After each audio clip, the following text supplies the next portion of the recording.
लोकसभा में वक्फ संशोधन बिल पेश कर दिया गया है। संसदीय कार्य मंत्री किरेन रिजिजू ने इस बिल को लोकसभा में पेश किया है। बिल को केंद्र की सरकार में शामिल टीडीपी, जेडीयू और एलजेपी ने समर्थन दिया है। गृह मंत्री अमित शाह ने कहा है कि वक्फ में गैर इस्लामिक नहीं आएगा।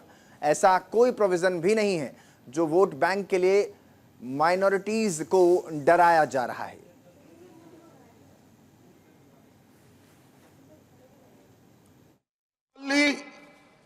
गैर इस्लामिक होगा ना वाकिफ गैर इस्लामिक होगा। मान्यवर, वहां कोई प्रोविजन नहीं है। जो धार्मिक संस्थाओं का संचालन करते हैं उसमें कोई गैर मुस्लिम व्यक्ति रखने का प्रावधान किया भी नहीं है, हम करना भी नहीं चाहते हैं मान्यवर। इसलिए जो बड़े बड़े भाषण करते हैं कि समानता का अधिकार चला गया, दो धर्मों के बीच में समानता नहीं रही, मुसलमानों के धार्मिक अधिकारों के बीच में दखल खड़ी हो जाएगी, कुछ नहीं होने वाला मान्यवर। इस दृष्टि से देखें तो 1995 तक वक्फ की काउंसिल और वक्फ बोर्ड था ही नहीं, वो तो 95 से आया। और मान्यवर, ये जो भ्रम खड़ा किया जाता है कि ये एक मुस्लिम भाइयों के धार्मिक क्रियाकलापों के अंदर, उनके दान की हुई संपत्ति के अंदर दखल करने का है, ये बहुत बड़ी भ्रांति फैलाकर माइनॉरिटी को डराकर अपनी वोट बैंक खड़ी करने के लिए किया जा रहा है। ना मुतवल्ली गैर इस्लामिक होगा ना वाकिफ गैर इस्लामिक होगा। मान्यवर, वहां कोई प्रोविजन नहीं है। जो धार्मिक संस्थाओं का संचालन करते हैं उसमें कोई गैर मुस्लिम व्यक्ति रखने का प्रावधान किया भी नहीं है, हम करना भी। अमित शाह ने आगे कहा कि देश के मुसलमानों से कहना चाहता हूं कि आपके वक्फ में एक भी गैर मुस्लिम नहीं आएगा। इस कानून में ऐसा कोई प्रावधान नहीं है, लेकिन वक्फ बोर्ड और वक्फ परिषद क्या करेगी? वक्फ की संपत्तियां बेचने वालों को पकड़कर बाहर निकालेंगे। वक्फ की आय गिरती जा रही, जिसके माध्यम से अल्पसंख्यकों के लिए विकास करना है और उन्हें आगे बढ़ाना है। वो पैसा जो चोरी होता है उसको वक्फ बोर्ड और परिषद पकड़ने का काम करेगी। संपत्तियों को 100 आपके वक्फ में एक भी नॉन मुस्लिम नहीं आएगा। ये एक्ट में ऐसा कोई प्रावधान नहीं। मगर जो वक्फ बोर्ड है और वक्फ परिषद है, उसका काम क्या है? वक्फ की संपत्तियां मान्यवर बेच खाने वाले लोगों को पकड़कर इसके बाहर निकालने का। वक्फ के नाम पर औने पौने दाम में संपत्तियों को 100 साल तक किराए पे देने वाले लोगों को पकड़ना है। वक्फ का जो पैसा होता है, इनकम जो गिरती जा रही है, जिसके माध्यम से माइनॉरिटी का विकास करना है, माइनॉरिटी को आगे बढ़ाना है, इस्लाम धर्म की सारी धार्मिक संस्थाओं को पुख्ता करना है, ये पैसा जो चोरी होता है ना, उसको पकड़ने का काम वक्फ बोर्ड वक्फ परिषद कर रहे हैं। साल 2013 में वक्फ संशोधन पर आरजेडी प्रमुख लालू यादव की टिप्पणी का हवाला देते हुए अमित शाह ने कहा, तब उन्होंने कहा था कि वक्फ संपत्तियों के नाम पर चोरी को रोकने के लिए एक मजबूत कानून की जरूरत है, लेकिन आप लालू यादव की इच्छाओं को पूरा नहीं कर सके, लेकिन पीएम नरेंद्र मोदी ने इसे कर दिखाया। यह विधेयक पूर्वव्यापी प्रभाव से लागू होगा। चाहे सरकारी हो, क्या कहा मैडम, सरकार जो यह संशोधन विधेयक पेश किया है, सरकार की पहल का हम स्वागत करते हैं। शाहनवाज हुसैन जी और अन्य माननीय सदस्यों ने अपनी बातों को यहां रखा, मैं उसका समर्थन करता हूं। आप देखिए, सारी जमीनें हड़प ली गई है, चाहे सरकारी हो या गैर सरकारी। वक्फ बोर्ड में जो काम करने वाले लोग हैं, उनके द्वारा सारी प्राइम लैंड को बेच दिया गया है। पटना में ही डाक बंगले की जितनी प्रॉपर्टी, सब पर अपार्टमेंट बन गए। इस तरह की काफी लूट खसोट हुई है। हम संशोधन विधेयक तो आपको अंत में लाए हैं, समर्थन करते हैं, लेकिन मैं चाहता हूं कि भविष्य में आप कड़ा कानून लाइए और ये जो चोरी करने वाले लोग हो उनको जेल की सलाखों के पीछे अब साहब लालू प्रसाद की इच्छा इन्होंने तो पूरी नहीं की, नरेंद्र मोदी जी ने पूरी कर दी। गृहमंत्री यही नहीं रुकते हैं। दरअसल अमित शाह ने कहा कि 29,000 एकड़ भूमि वक्फ के बिजनेस के उपयोग के लिए किराए पर दी गई है। क्या कुछ कहा है, आपको वो भी सुनवाते हैं। मणिपट्टी समिति का रिपोर्ट है, 29,000 एकड़ भूमि वक्फ की बिजनेस के उपयोग के लिए किराए पर दे दी। मान्यवर, 2001 से 12 के बीच 2 लाख करोड़ की वक्फ की संपत्ति निजी संस्थानों को हस्तांतरित कर दी 100 साल की लीज पर। मान्यवर, बेंगलुरु में उच्च न्यायालय में बीच में पढ़ना पड़ा, 602 एकड़ भूमि को जब्त करने से रोकना पड़ा। विजयपुर कर्नाटक के होनवाड़ गांव की 1500 एकड़ भूमि पर दावा कर उसको विवाद में डाला और 500 करोड़ की संपत्ति जिस भूमि का मूल्य है वहां 5 स्टार होटल को महीने 12,000 रुपए के किराए से दे दी। लोकसभा में वक्फ संशोधन बिल पेश कर दिया गया है और संसदीय कार्य मंत्री किरेन रिजिजू ने इस बिल को पेश किया है। इसी मुद्दे पर हमारे संवाददाता ने all India Muslim personal law board के सदस्य मौलाना खालिद रशीद फिरंगी महली से बातचीत की। सुनवाते हैं क्या कुछ उन्होंने कहा है। वक्फ अमेंडमेंट बिल 2025 लोकसभा में पेश कर दिया गया है और किरेन रिजिजू ने अपने संबोधन में इस बिल के बारे में काफ़ी विस्तार से बताया है। अब इस पर डिबेट हो रही है, पास होगा या क्या होगा, राज्यसभा में जाएगा आगे। हमारे साथ मौलाना खालिद रशीद फिरंगी महली साहब हैं। सर, आपने तो बिल पहले से पढ़ा होगा, आज जो रिजिजू ने कहा, कोई ऐसी बात आपको जिससे तसल्ली हुई हो कि चलो यहाँ इस बिल में ये तो ठीक है?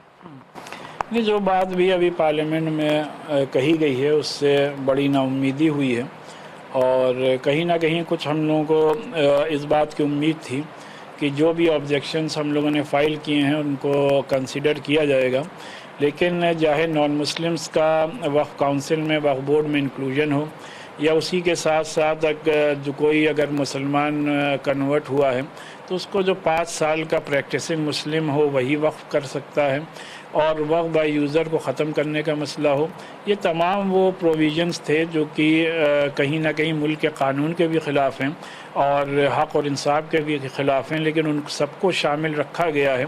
तो लिहाजा हम ये समझते हैं कि जो हम लोग इसकी मुखालफत कर रहे थे वो मुखालफत आज भी जारी रहेगी। मौलाना, अब सही गलत से ज़्यादा बात नंबर्स पर आ गई है।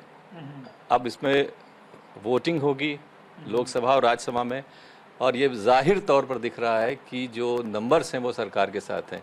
तो आगे क्या रास्ता आप देखते हैं या अभी भी आपको कुछ उम्मीदें हैं लोकसभा और राज्यसभा में जब वोटिंग होगी तो? देखिए, हमारी तमाम मेंबर्स ऑफ पार्लियामेंट से यही अपील है कि मुल्क का पार्लियामेंट और मुल्क के तमाम एमपीज़ अपने मुल्क के आवाम के नुमाइंदे और रिप्रेजेंटेटिव हैं और आवाम में ज़ाहिर सी बात है मुसलमान भी शामिल है। मुसलमान इस मुल्क की सेकंड लार्जेस्ट मेजॉरिटी है और लार्जेस्ट माइनॉरिटी है, तो लिहाजा वक्फ का मसला हमारा मज़हब का एक इंटीग्रल पार्ट है। लिहाजा तमाम मेंबर्स को मुसलमानों के मजहबी जज्बात और रिलीजियस सेंटिमेंट्स और एहसासात का पास और लिहाज रखना चाहिए और इस बात को यकीनी बनाना चाहिए कि ये बिल प्रेजेंट फॉर्म में लोकसभा से पास ना हो। शायद आपको भी ये उम्मीद रही होगी, अपोजिशन को भी ये उम्मीद रही होगी कि जेडीयू, नीतीश कुमार की जो पार्टी है या चंद्रबाबू नायडू की जो पार्टी है या जयंत चौधरी का जो दल है, वो शायद उनकी जो पॉलिटिक्स है उसको ये बिल उनके हिसाब से ठीक नहीं है और शायद वो लोग इसके अगेंस्ट में मतदान करें। लेकिन अब जो सूरत हाल दिख रहा है वो सरकार के साथ खड़े हैं। हमें आप ये बताएं कि अब आपको उम्मीद कहाँ से हो रही है? नहीं, जिन लोगों का आपने नाम लिया है उनसे अभी भी हम लोग को उम्मीदें हैं क्योंकि अभी तक वोटिंग नहीं हुई है और अगर खुदा न खास्ता लोकसभा से पास भी हो जाता है तो राज्यसभा का मरहला है। राज्यसभा से भी अगर पास हो जाता है तो अदालतों के दरवाजे खुले हुए हैं और जो भी लीगल एक्सपर्ट्स हैं जिन्होंने कि इन अमेंडमेंट्स को स्टडी किया उनका कहना ये है कि इसमें कई ऐसे प्रोविजंस हैं जो कि हमारे मुल्क के आर्टिकल 14, 25, 26, 29 और 30 की खिलाफ वर्जी करते हैं। लिहाजा उनकी बुनियाद पर हम लोग को पूरा इस बात का यकीन है कि अदालत से इस सिलसिले में हम लोग को इंसाफ मिलेगा। जो दो बातें कही गई थी जेडीयू और टीडीपी की तरफ से, एक तो ये था कि रेट्रोस्पेक्टिव इफेक्ट से लागू नहीं होना चाहिए, वो इस बिल में सरकार ने जो रिजिजू जी ने कहा कि वो मान लिया गया है, जो आगे होगा उस पर यह कानून लागू होगा। और दूसरा उन्होंने कहा कि डीएम के पास जो अख्तियार थे अनलिमिटेड, उसको उन्होंने कर्टेल किया है और जो राज्य सरकार है उसके पास अख्तियार होंगे ज़्यादातर, क्योंकि ये मामला ज़मीनों से जुड़ा हुआ है। ये इतना काफ़ी है आपके लिए तसल्ली के लिए, या इससे कोई फ़र्क नहीं पड़ता? इससे कोई फ़र्क नहीं पड़ेगा, क्योंकि ऑलरेडी जो पहले से कानून चला आ रहा है, चाहे वफा एक्ट 1995 हो या जो उसमें अमेंडमेंट हुए 2013 में, वो मोर देन इनफ थे for the proper management and security and development of Waqf properties. तो ये जो भी अमेंडमेंट्स लाए गए हैं, इससे बुनियादी तौर पर अगर आप ग्राउंड लेवल पर देखें तो हकीकत ये है कि उससे वक्फ प्रॉपर्टीज़ को फ़ायदा होने वाला नहीं है। सरकार ये कह रही है कि इससे गरीब मुसलमानों को बहुत ज़्यादा फ़ायदा होगा, क्योंकि जो वक्फ प्रॉपर्टीज़ है उसका प्रबंधन ठीक से नहीं हो रहा, उसका मैनेजमेंट बहुत ख़राब तरीके से हो रहा है, और सरकार ये कोशिश कर रही है कि वो उसको बेहतर मैनेजमेंट देगी इस बिल के पास हो जाने के बाद। आपको लगता है इस बात में सच्चाई है कि अगर ठीक से इसका मैनेजमेंट होगा तो ज़्यादा फ़ायदा गरीब मुसलमानों को ख़ास तौर पर होगा? और दूसरी बात, महिलाओं को लेकर के भी उन्होंने ये कहा कि हम चाहते हैं कि बोर्ड में या इसका जो मैनेजमेंट में वक्फ है उसमें महिलाओं की संख्या बढ़े। हालांकि जो विपक्ष के लोग वो कह रहे हैं ये चीज़ें पहले से थी, इसमें कोई नई बात नहीं है। क्या कहेंगे कि इससे कुछ फ़र्क पड़ता है? ये जो बात कही गई है कि वक्फ काउंसिल में या बोर्ड में मुस्लिम महिलाओं को शामिल किया जाएगा और उसमें जो प्रोफेशनल मुस्लिम्स हैं उनको शामिल किया जाएगा, तो ये प्रोविज़न पहले से मौजूद थे। अगर आप यूपी वक्फ बोर्ड देखेंगे तो उसमें ऑलरेडी 2 मुस्लिम वुमेन हैं और उसमें प्रोफेशनल्स भी हैं, और जो ये कहा जा रहा है कि उससे वक्फ बोर्ड के मैनेजमेंट में बेहतरी आएगी, तो फिर मैं इस बात को वाज़ेह करना चाहता हूँ कि जो अभी इस वक्त कानून है वक्फ का, उसके तहत भी उसके मैनेजमेंट को बेहतर से बेहतर किया जा सकता है। सरकार ये भी कह रही है कि जो मैनेजमेंट है वक्फ का वो कोई धार्मिक कार्यक्रम नहीं है, कोई धार्मिक प्रक्रिया नहीं है, इसलिए इसमें अगर कोई गैर मुस्लिम आ जाते हैं ताकि इसका बेहतर तरीके से मैनेजमेंट हो, तो इसमें क्या आपत्ति हो सकती है? भाई, जो दूसरे रिलीजन के रिलीजियस ट्रस्ट हैं या इंडोमेंट्स हैं, उनमें यह कानून है कि कोई भी दूसरे मज़हब का गैर मज़हब का उसमें शामिल नहीं हो सकता है उसके मैनेजमेंट कमेटीज़ में। तो जाहिर सी बात है मुसलमानों के साथ ये बेइंसाफ़ी और ये तफरीक़ क्यों की जा रही है, और ये कहना कि वक्फ का मैनेजमेंट रिलीजियस नहीं है तो फिर रिलीजियस क्या होगा, क्योंकि 90% ऑफ द वक्फ प्रॉपर्टीज़ जो हैं वो मस्जिद, दरगाह और कब्रिस्तान और इमाम बाड़ों ही की शक्ल में हैं। और वक्फ जो है मज़हब इस्लाम का एक इंटीग्रल पार्ट है। हमारे यहाँ जो अहमियत नमाज, रोज़ा, हज, ज़कात की है वही वक्फ की भी है, और हमारे बुज़ुर्गों ने अपनी पर्सनल, अपनी ज़ाती ज़मीन अल्लाह की राह में वक्फ़ की है, तभी जा कर के उसको वक्फ़ माना गया है। जो चीज़ अल्लाह की राह में वक्फ़ की गई हो वो मजहबी नहीं होगी तो कौन चीज़ मजहबी कहलाएगी? सरकार ये कह रही है कि 8 लाख से ज़्यादा वक्फ प्रॉपर्टीज़ हैं हिंदुस्तान के अंदर, और इससे एक बहुत बड़ा रेवेन्यू जनरेट किया जा सकता है, जो अभी शायद 100-150 करोड़ के आसपास ही है। क्या आपको लगता है कि ऐसी कोई पॉसिबिलिटी है, या जो अभी तक का वक्फ का मैनेजमेंट था वो इस चीज़ को एक्सप्लोर नहीं कर पाया कि इतना इससे रेवेन्यू जनरेट, क्योंकि जो रेवेन्यू जनरेट होगा सरकार ये करी वो गरीब मुसलमानों के फ़ायदे के लिए, उनके हक़ के लिए होगा।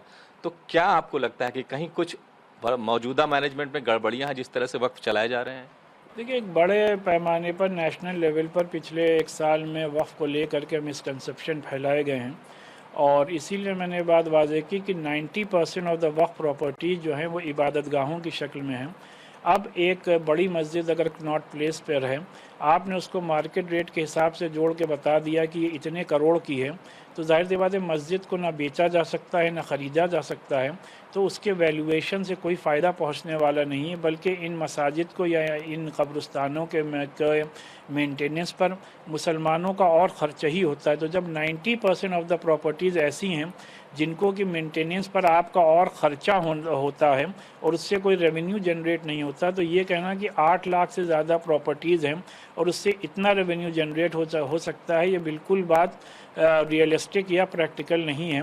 और ये जो बात माइनॉरिटी अफेयर मिनिस्टर ने कही कि उनको उम्मीद है कि इससे उनको गरीब मुसलमानों की दुआ मिलेगी, उनको यकीनी तौर पर हम सबकी दुआ मिलती अगर वो इस बात को इंश्योर करते कि जो मुस्लिम बच्चों के लिए या माइनॉरिटीज़ स्टूडेंट के लिए स्कॉलरशिप ख़त्म की गई है उसमें बढ़ोतरी होती, जो मौलाना आज़ाद फ़ंड को ख़त्म किया गया है उसमें इजाफ़ा होता, और आर्टिकल 341 में मुसलमानों को शामिल किया जाता, या जो माइनॉरिटी एजुकेशनल इंस्टीट्यूशंस हैं, जो स्कूल कॉलेजेस हैं, जो मदरसे हैं जिनको माइनॉरिटीज़ रन करते हैं, उनमें जो दिक्कतें और परेशानियां पैदा की जा रही हैं उनको दूर किया जाता, तो हम ये मानते कि यकीनी तौर पर मुसलमानों की तामीर और तरक्की के लिए कदम उठाए गए हैं। मौलाना, एक यूपी सरकार में भी एक चीज़ चल रही है जिसमें ये कहा जा रहा है कि 57,000 से ज़्यादा प्रॉपर्टीज़ ऐसी हैं वक्फ की जो सरकारी ज़मीन है, वो वक्फ की प्रॉपर्टी नहीं है। तो इस तरह के भी कहीं इश्यूज़ हैं ऐसा लग रहा है। तो क्या कहेंगे आप कि सरकारी ज़मीनों को भी वक्फ बोर्ड ने या वक्फ में शामिल कर लिया गया है, इस तरह की चीज़ें दूर होनी चाहिए, या इसमें ये क्या इशू है? देखिए, ऑलरेडी जो इस वक्त वक्फ एक्ट है उसमें पूरा कानूनी एक प्रोसेस है कि उन कानूनी प्रोसेस से गुज़र कर ही आपकी प्रॉपर्टी वक्फ में दर्ज हो सकती है। और जैसे मैंने कहा कि कोई भी शख्स जब अपनी पर्सनल प्रॉपर्टी जो कि उसकी हो, जिस पर उसका मालिकाना हक़ हो, उसी को वो मजहबी तौर पर और कानूनी तौर पर दर्ज वक्फ बोर्ड में करा सकता है। जब हम वक्फ बोर्ड में एप्लीकेशन देते हैं किसी भी प्रॉपर्टी को दर्ज करने के लिए, तो उसको एक पूरे लीगल प्रोसेस से होकर गुजरना होता है, उसके बाद ही वो वक्फ बोर्ड में दर्ज होती है। अगर किसी सरकारी या गैर सरकारी प्रॉपर्टी को गलत तरीके से वक्फ बोर्ड में दर्ज भी कर लिया गया है, तो मौजूदा वक्फ एक्ट में प्रोविजंस मौजूद हैं जिनके तहत कि उनको वक्फ से हटाया जा सकता है या उनके खिलाफ कानूनी कार्रवाई की जा सकती है जिन्होंने कि ऐसा गलत कदम उठाया हो। तो जो सरकार ये कह रही है कि वक्फ अब जो आगे करेगा उसको पहले उसका सर्वे होगा डीएम के लेवल पर, और फिर उसके बाद उसकी स्क्रूटनी होगी, तब जाकर वो यूं ही वक्फ में शामिल नहीं किया जा सकेगा। पहले के प्रावधान और इस प्रावधान में क्या बुनियादी फ़र्क आप देख रहे हैं? मैंने अभी अर्ज़ किया, जो वक्फ एक्ट ऑलरेडी मुल्क में लागू है 1995 का, 2013 का, उसमें मोर देन इनफ प्रोविजंस हैं इस बात को यकीनी बनाने के लिए कि वही वक्फ प्रॉपर्टी दर्ज हो वक्फ बोर्ड में जो कि किसी ने अपनी ज़ाती प्रॉपर्टी दर्ज कराई हो या डोनेट की हो। ये कहना कि कोई मुसलमान किसी भी प्रॉपर्टी पर हाथ रख देता और कह देता है कि ये वक्फ है तो वक्फ बोर्ड में दर्ज हो जाती है, ये बिल्कुल ही गलत और मनगढ़ंत बात है, इसमें कोई भी हकीकत नहीं है। कुछ लोग तो ये भी कह रहे हैं कि संसद भवन भी वक्फ का हो जाता अगर ये सब कानून नहीं आता। क्या ये बातें कितनी सही हैं जो बाहर कही जा रही हैं बीजेपी के लीडर्स के द्वारा? ये सब शायरी है और शायरी के अलावा कुछ नहीं है। तो आप लोगों ने मतलब लीगल कंसल्टेशन शुरू कर दिया है, क्योंकि लग तो यही रहा है कि पास हो जाएगा और आपको कानून का दरवाज़ा खटखटाना पड़ेगा। तो ये हम लोगों को उम्मीद भी है और दुआ भी है कि ये पास ना हो, लेकिन और उम्मीद पे दुनिया कायम है, और अगर पास हो जाता है तो अदालत के रास्ते खुले हुए हैं। सरकार ये भी कह रही है कि ट्रिपल तलाक का जब कानून आया था तब भी इसी तरह का हो हल्ला हुआ था, लेकिन आज उसके आने से बहुत फ़र्क पड़ा है मुस्लिम महिलाओं की ज़िंदगी पर। किन मुस्लिम महिलाओं के ज़िंदगी पर फ़र्क पड़ा है, इस सिलसिले में अगर एक नेशनल सर्वे होकर के गवर्नमेंट की तरफ से एक रियलिस्टिक और हक़ और हकीकत पर मबनी वाइट पेपर जारी हो जाए तो पूरे मुल्क को पता चल जाएगा कि इस कानून से किसका फ़ायदा हुआ है। Thank you. तो मौलाना खालिद रशीद फिरंगी मैली साहब ये कह रहे हैं कि अब संसद में जो भी हो, लेकिन उनकी एक तैयारी कानूनी लड़ाई लड़ने की भी है, और अगर ये बिल पास होता है तो उसके जो प्रावधान है जो इनके हिसाब से संविधान की कुछ क्लॉजेस का उल्लंघन करते हैं उसको लेकर के ये अदालत में ज़रूर जाएंगे। Vivek Tiwari, news India, Lucknow.